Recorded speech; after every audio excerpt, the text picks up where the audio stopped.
So our foreclosure is going to ease the shortage of homes for sale.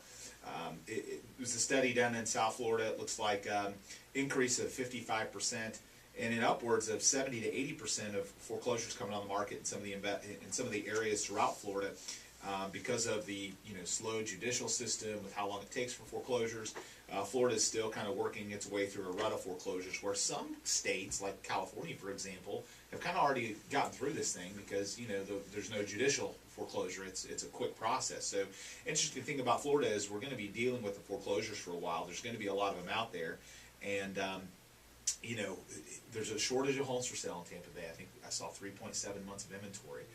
And more foreclosures are hitting the market, but they seem to be getting gobbled up. And Chris, I wanted to ask you, obviously, being a real estate lawyer at Voss, Regan, Hogue, do you think that the increase in foreclosures is going to help with the lack of inventory? I mean, is it significant enough to where more homes are going to be available for people because of foreclosures coming on the market? Yeah, I think so. I mean, the foreclosure, the banks are filing foreclosures again. They're filing much cleaner foreclosure cases as well. They learned their lesson.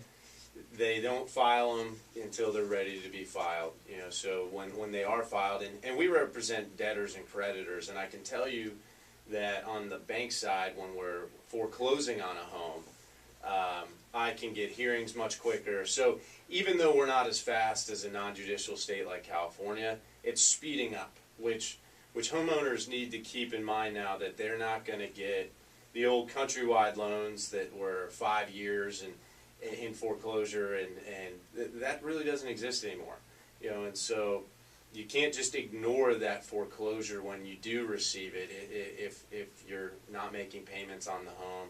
That 2 to 3 year living for free thing is gone. Yeah, I mean, you need to be very conscious, and you need to have a plan today. So, are you going to short sell it? Are you going to work with the bank to try and keep it? But ultimately, in terms of the inventory, a lot of the old cases from 2009, 2010, the banks really they're pushing these foreclosure cases pretty hard. So they're going to end up as inventory for sale. It's funny, we talk about it, the Tampa Bay real estate market is such an interesting market. And I talk about this because real estate is so local. Real estate is so local in that you could have things going on in Tampa that aren't going on in Miami or Jacksonville or other parts of the country. But, a study came out that said, there are a lot more homes that aren't as underwater as they were, and a lot of them, because the value increases, are climbing back up. However, of the 25, we talk about all these great things going on in our market, unemployment getting better, the price is going up, but there's still a lot of foreclosures.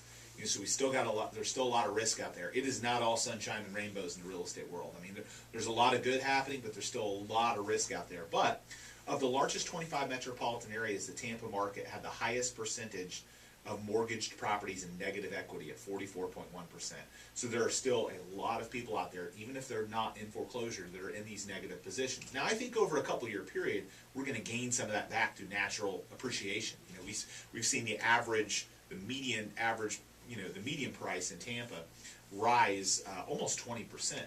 In the last year over year. So a couple of years of 20% growth, and that 44% starts to get wiped out. But we can't predict that that'll continue. I mean, there's a lot of factors coming into play right now as to values going up and different things. But I wanted to mention this to you because you guys are actually negotiating a short sale for us, where we went into it advertising it as a short sale. Homeowner hadn't paid his mortgage in forever, but stopped paying attention to his payoff.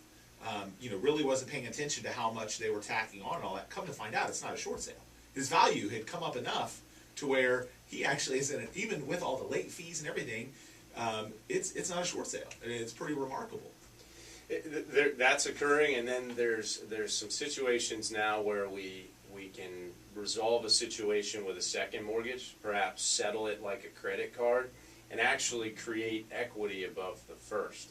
And so even the homeowners that have a first and a second should take a step back and look at it to see what can be done with the second mortgage, because it could put them in a position of gain. Great position of gain with the first mortgage. That's pretty remarkable. I know you guys have helped some of our clients with that too.